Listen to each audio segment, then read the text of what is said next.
Hey there, Valma Gardens, also known as the Valminator. I want to talk to you about how to keep moving forward with your workouts, even if you feel like you're in pain or you feel immobile. So before I get into that, I'd love for you to make sure that you try out in the link. There's going to be a free video for you to try an entire workout with me and see how I teach. I always teach a standing as well as a seated one options, so that it will have the best opportunity for you to move forward as much as you can. And it'll also be a link at the end of this video. So what I want to talk about is the pain of trying to be mobile is very real. I would say probably a good 50% of the time I feel some sort of creakiness or pain. One of the things that I deal with on a daily basis is I have pain in my hips, and I also have an arthritic knee. Now, before I even figured out that that's what was going on, I went to the doctor or ortho specialist, see if he could find any issues whatsoever. And it was a relief, of course, to know that I'm just dealing with arthritis. I have had surgery on one of my knees, and that's been okay. The recovery was fine. That's no longer painful to me at all. But I do have issues with my other knee, so I just deal with it. One of the ways I do deal with it, let me back up. Part of the reason I think it's a surprise for most people is that you think there's something wrong because there is pain. It really depends on how you deal with pain. I try to go figure out why I'm in pain, and I walk forward with that pain and try to figure out if am I hurting myself or am I making this so that it's not doing any sort of structural damage. So how do I make sure that I can keep moving forward and I'm actually strengthening it or taking the load off of it rather than avoiding any sort of movement whatsoever?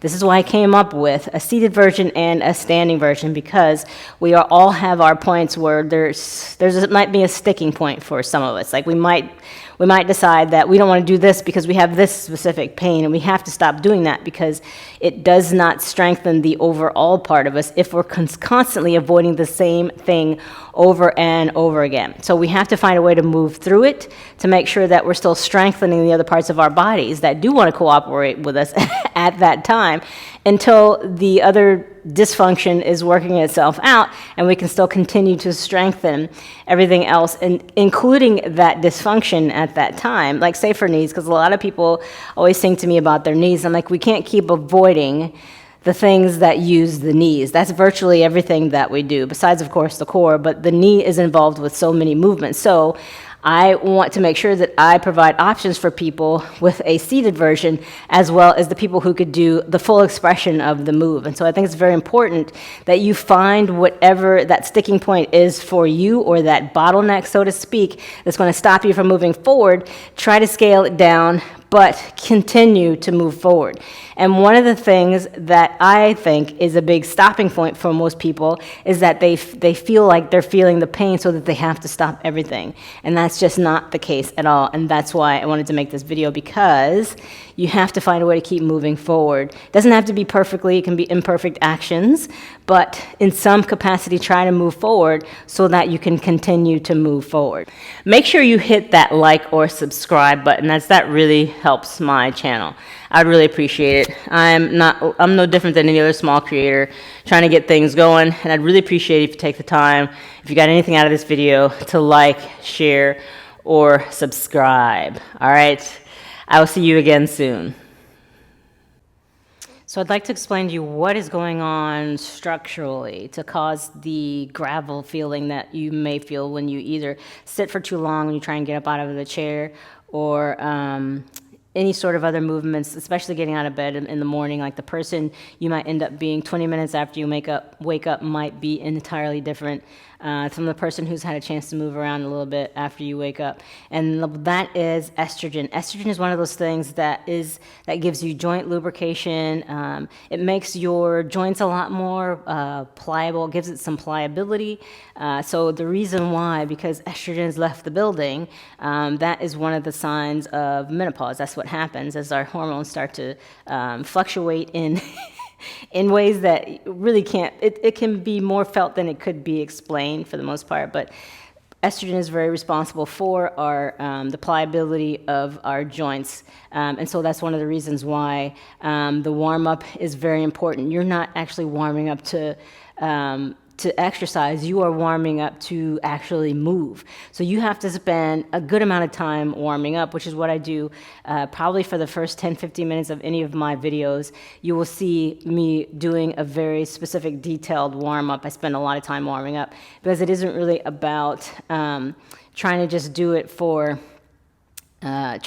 to get your workout in, but for safety reasons, like you have to warm up the muscles. And of course, you also have the lubrication in your joints, the synovial fluids that actually nourishes your joints as you are moving around. So that's why it's even more important to spend the amount of time that you need. Take the time it takes to make sure that you're getting enough warm-up time in, and it can be anywhere from 10 to 15. I have a signature warm-up that takes at least 10 to 15 minutes, and I try to teach it from every single scale imaginable, from full expression all the way to the seated version. Okay, so that's why warm-up is very important. That's how we get around making sure that we're not hurting ourselves, and there's no injury that results from the fact that we're actually might be doing safe movements, making sure that we are spending enough time warming up so that we're not suffering the consequences of very cold muscles and joints.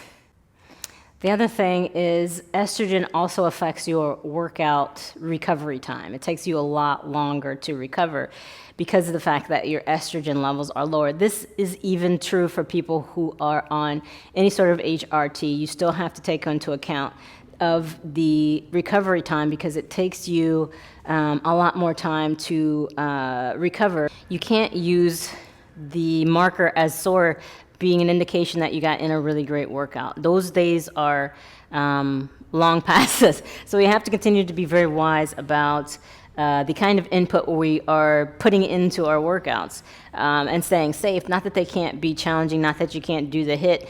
It's the recovery time in between the sessions that you have to take a little bit more time to recover, because those are the things that matter. Because when you injure yourself when you're older, it takes so much more time to recover from being older. I'm not gonna lie. Muscle repair and inflammation are influenced by estrogen. And so that means that instead of the 24 hours that it was going to take you to recover before, when we were younger, now it takes anywhere between 2 to 3 days. So the idea is not to do less workouts, but strategically place them and give yourself time in between. And I'm not saying that you should take for every workout that you do, you have to have 2 to 3 days in between every single workout that you do. It's just that you have to strategically work certain parts of the body and be able to bring it together as a single program, which is one of the things that I do in my membership. And again, there's a free workout that's going to be available to you, either the link where you're watching this video, or at the very end of the video, it's going to show you the link. Less estrogen means slower recovery and a lower tolerance for volume. So think of your workout as a strategy and not so much as punishment. You know, you can't go in hard because you're going to get less and less out of it. So make sure that you are being very strategic. Strategy is the name of the game here, not complete avoidance. The other thing I have to talk about is your nervous system. And that also takes a beating, especially now when everything is so chaotic. Like your estrogen manages the response to cortisol. So you have to keep in mind that your estrogen regulates your cortisol. So once your estrogen drops, you become more reactive to everything. Like everything feels much more intense. If you don't take that into account, because the intensity of things happening is also going to shoot your cortisol. Like you have a cortisol response to things that are stressful.